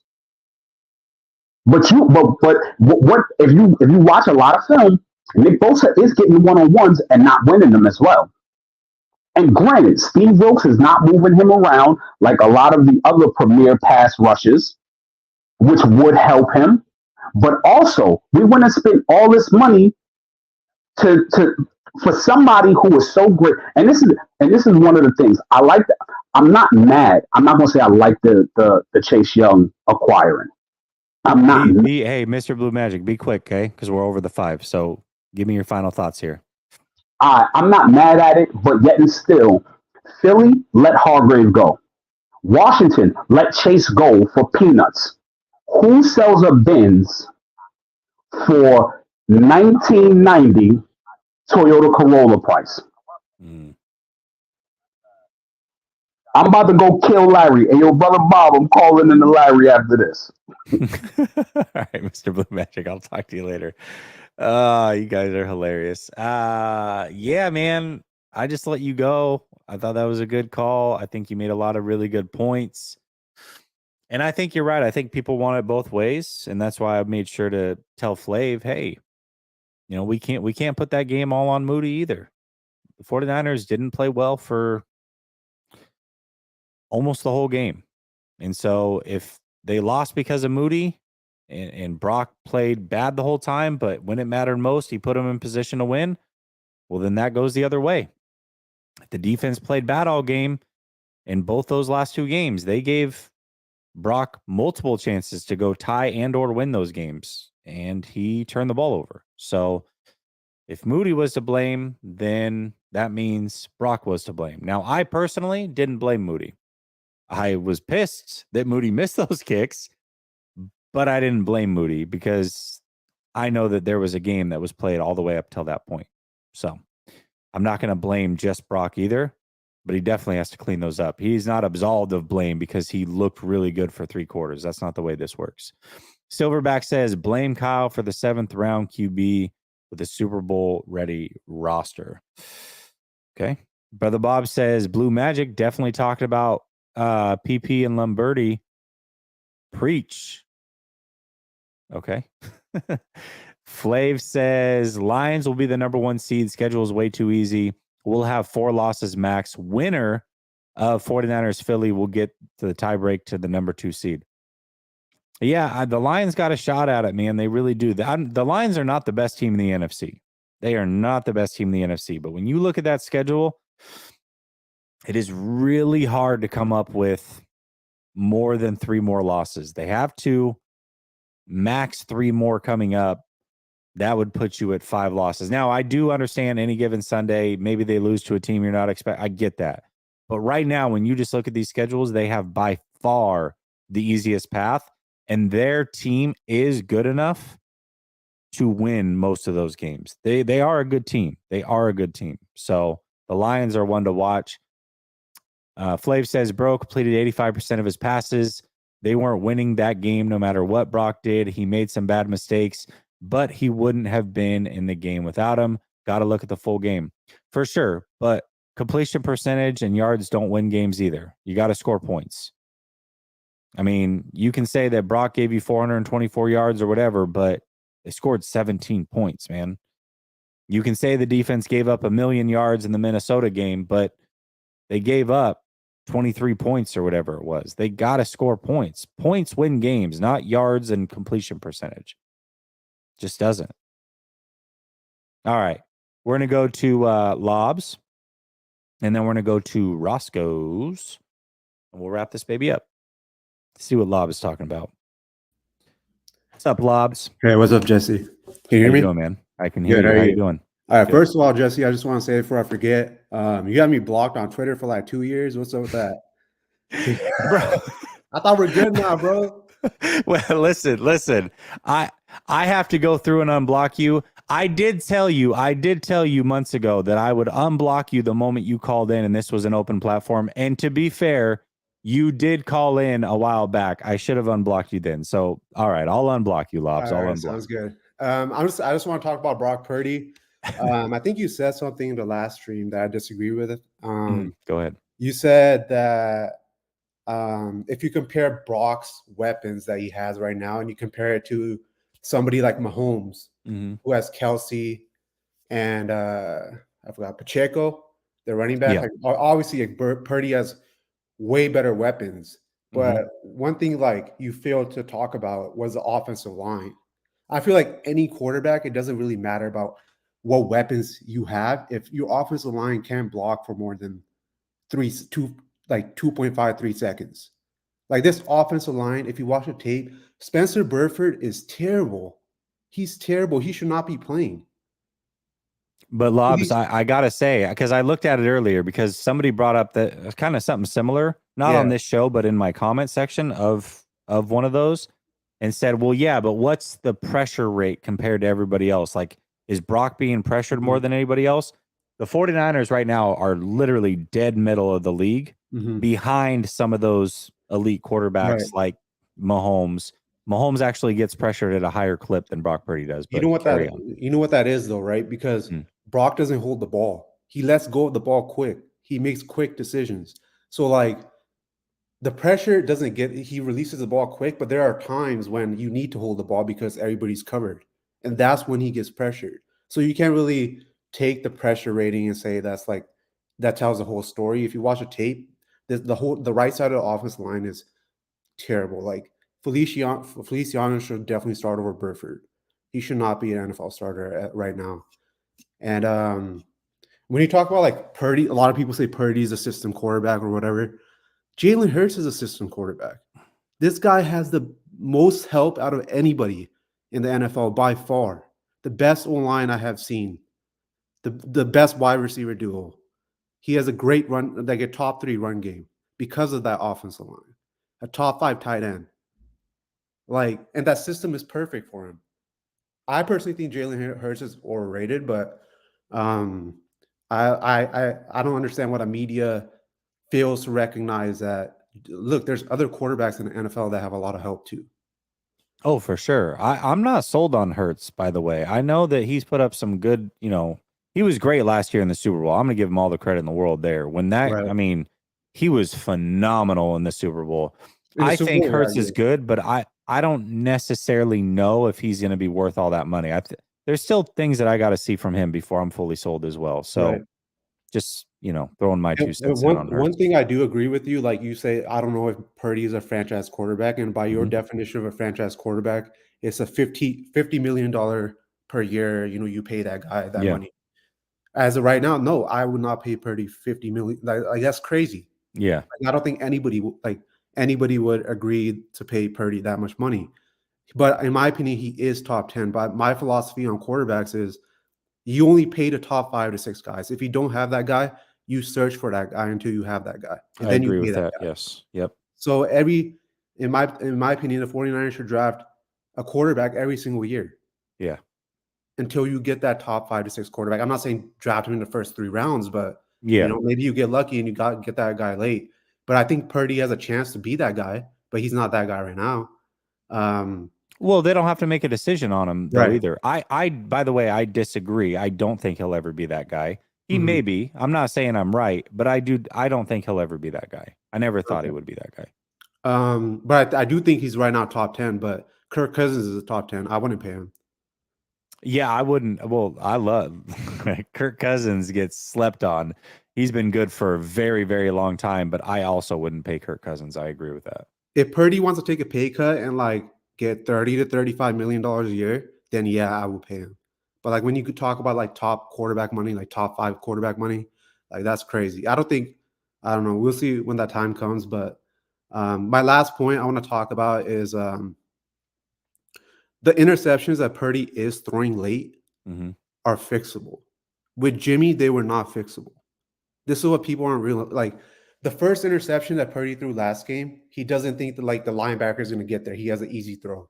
The second interception he threw, the linebacker is starting to turn a different direction, and then that's when Purdy throws it. He thinks the linebacker is not going to get back. With Jimmy, it was Baited like him. he'll get happy feet and he will just throw it up into like double coverage. That's not what you're seeing from Purdy. The mistakes are fixable late. And in the first 3 quarters of that game, of that football game, like he was carrying Kyle Shanahan. Honestly, Kyle is not a great schemer when he doesn't have the run game and the play action off it. When you talk about just stepping back and throwing the football, he's not a great schemer. And I think he needs to be better with that because you're not always going to have a run game. And those were a couple of my points. I'm up on time, so I'm gonna say something real quick, and then you just quickly you can answer. You don't have to. We don't have to turn it into a whole debate or anything. Here's my thing with Brock Purdy, and I said this on Grant's show. I said it on here. Maybe you heard it, maybe you didn't. I'll reiterate it for everybody. My thing with Brock Purdy, and I've watched a lot of Brock Purdy and did in college. I had a 3rd round grade on him. Okay, so I liked him more than most. However, that does not mean that I'm sold on a 3rd round pick grade being a franchise quarterback. The thing that worries me most about Brock is not the Cleveland game. I think that was an anomaly. He played bad all game. I don't expect to see that from Brock very often. Everybody has their day. That was not a big deal. My concern is not that he was throwing the interceptions this last week, but people, I think, are getting lulled to sleep because he played well before throwing those interceptions.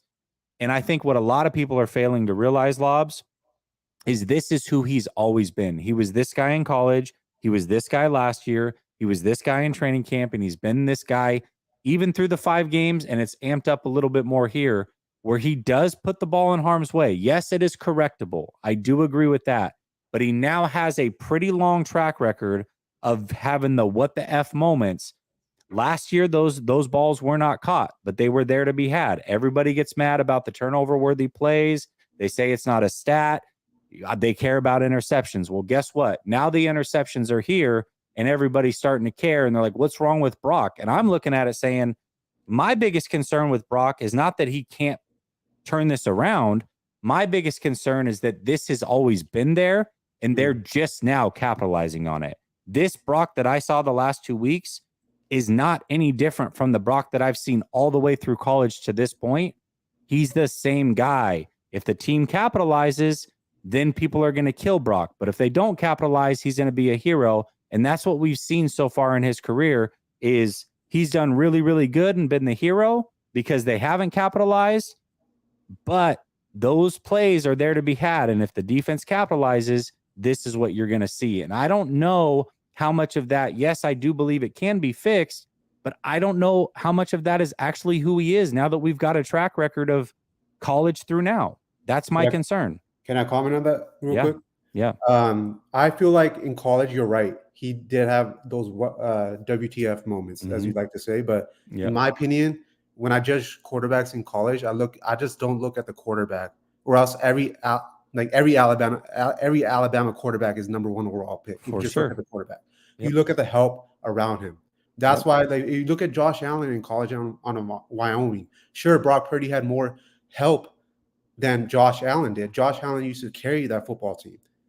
You know what I mean? But Brock Purdy still did not have a great scheme. He did not have a lot of help around him. And now he does. That's why it's easier for him to make that transition in the NFL than it was in college. So it's not really that comparable. Even like a guy like Will Levis, who's like now doing great. I was high on him because of that. He didn't have a lot of help in college, and he would still make these crazy throws. You know what I mean? And so I can't really compare Brock's college to my concern about Brock is less about this year, Lobs, because we've seen him win with this team when it's fully healthy. My concern is when we do get later on and it does come time to pay him and that talent isn't there, if that is in your DNA and who you are, at some point you are going to be asked to carry a little bit more of the load long term. And when that happens, if you're a guy who consistently gives the ball to the other team or gives them chances, the law of averages always play out. This is the NFL. I think as long as they fix the offensive line, he should be fine. Personally, okay. That's fair. That's fair. Yeah. All right, Lobs, good call, man. Appreciate you. All right, bro. Unblock me, by the way. I got you. All right, later. He said, I got to make sure you unblock me. All right, we're going to Roscoe's, and we're going to end this thing here. What's up, Roscoe's? Jesse. Can you hear me, Jesse? I can hear you. Yep. Bro, I heard a lot of casualness this whole time, bro. I knew you were gonna say that, bro. I'm like, come on, bro. I heard some crazy stuff overall. I've watched the whole show today. Heard some crazy stuff about Kyle not being the leader and Kyle being emotional on the sideline means he's not being a leader. And you got just casual Lob saying Brock Purdy's top 10 currently and calling Hurts overrated. You got Flav making crazy excuses. Meanwhile, he bashed Trey within 3 games. And it's a lot of undertones of other things that the way these guys are talking. But I'm gonna say this. I'm gonna preface my comments. I think Brock Purdy's leading us to the Super Bowl this year. I think Brock Purdy is our long-term answer. I like Brock Purdy. I like the way he plays the game. I love somebody said Brock Purdy's making throws that we've never seen before. What a freaking casual. And I know you have to be nice, but I'm going to call it out. You've never seen Mahomes play, you casual, or Aaron Rodgers? We've seen okay. Let me back. So Brock Purdy, I love his off-platform throws. He escaped a lot of sacks yesterday. I mean on Sunday. Extended the plays, did a lot of good things. First off, everybody who's played football, who understands football is not 3 quarters. Football is 4 quarters. If you can't play 4 quarters of football, you will lose every time.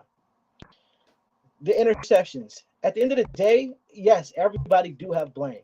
Everybody has blame. But at the end of the day, not once, but back-to-back games, the defense have given you opportunities back-to-back times to put the team in a lead, to either put the team in the lead or tie the game. Brock Purdy, not once, not twice, not 3 times, but 4 times have failed and thrown picks. And as far as the interception that Mr. Casual Lobs was talking about, where he escaped and he just bluffed it because he didn't think the defender was there. Listen, sir, if you actually see the play was a quick It was supposed to be a shovel pass. So we know what that means, right? When you do the shovel pass, that there's going to be linemen down there. Your quarterback has to be smart because you know there's going to be a legal lineman downfield, and that's what happened. So no matter what, the play should have been dead. He should have deaded it there. Instead, he tried to make a crazy play, a stupid play, and it cost him. You play stupid games, you win stupid prizes. At the end of the day, Brock Purdy has to play better. At the end of the day, if Brock Purdy is a top 10 quarterback, he has to get it done. Kirk Cousins is the top 10 quarterback. He got it done 9 times last year, carried a 32nd ranked defense. So you listen, you can say whatever you want about the defense Flav and all this. Oh, they're not. I've seen Tom Brady do it before. I've seen Kirk Cousins do it before, and I've seen other people do it before. I've seen Jalen Hurts. Even though Jalen Hurts has some of his little issues, I've seen him carry his team. I've seen him make big throws when they needed it, and this is why they're 7-1. So people understand Brock Purdy has to play smarter and he has to play better. You cannot turn the ball over, especially even though your defense is getting dotted up. They're giving you opportunity and opportunity and opportunity. Optimus Prime. Wait, bro, sounds like. Oh, am I breaking up? No, it's like some weird like noise in the background. It does. It sounds like Optimus Prime's hanging out with you. Really? Oh, that's crazy. Listen back to your call. You'll hear it. Oh, okay. Well, anyways, listen. These casuals coming on here are saying a lot of crazy stuff. I just like you really understand. People just don't know football. People don't understand football. People watch and try to make it more complicated than what it is. Listen, y'all need to just pay attention to what Jesse say. Jesse's not gonna get on y'all, but just pay attention to what Jesse says. Like, just pay attention, or pay attention to my guy Crocker. Like, just understand the game a little bit better, man, because y'all make it more difficult than what it has to be. But Jesse, I'm gonna land my plane there. I'm tired of the excuses. I'm tired of the casual talk. Brock Purdy has to play better, and his defense, while not being great, has given him opportunities after opportunities to either tie or win the game. And I gotta say this. Lob said Kyle Shanahan wasn't scheming up players and doing all this in the Brown game. I swear to you, these people don't watch football. The Niners against the 5-man front went to play action pass a lot. Tony Romo literally called it out, you freaking casual. There was players running wide open throughout the game. Kittle on the seam, wide open. Brandon Ayuk, wide open. What are we freaking talking about? Both of our receivers had over 100 yards. Like, please watch football and pay attention. I'll land my plane. All right, Roscoe. We'll talk soon later. Go listen to your call, dude. Optimus Prime was kicking it with you. Come on. Goodness sakes. I don't know what that was. That was crazy. I knew him coming after Lobs and Flav was going to create that conversation because I know Roscoe. Gammon says, I know Roscoe Common. This is someone using an AI voice depot for fake of it. It definitely did sound like it, right, Gammon? My goodness. I don't know what that was going on in the background. That was pretty funny. Rob says, sup, Lil Grant. Loving all the gymnastics y'all have performed, but I guess when you ride both sides of the fence, you can always say you were right. Okay. Lil Grant, I'm bigger than Grant is. That's number one, my G. So let's keep it a fucking buck. Number two, what gymnastics? I've said from the very beginning, Brock Purdy is not a franchise quarterback, in my opinion. I don't know how much more clear I can be about Brock Purdy and my opinions of Brock Purdy. All right. So, yes, I think that he's good enough to potentially win a Super Bowl now. I would not pay him long term. And if they did that, I believe it would be a mistake. Is that clear or is it not clear? And if you got something to say, the link was in the description. You easily could have called in and had a conversation. But thanks for the $5. I appreciate it. Little Grant. That's cute. All right, y'all. Listen, Lobs, I promise I'll unblock you. I got to end the show. It's midnight over here. Appreciate y'all for tapping in. Much love. Stay blessed. We'll talk soon. Peace.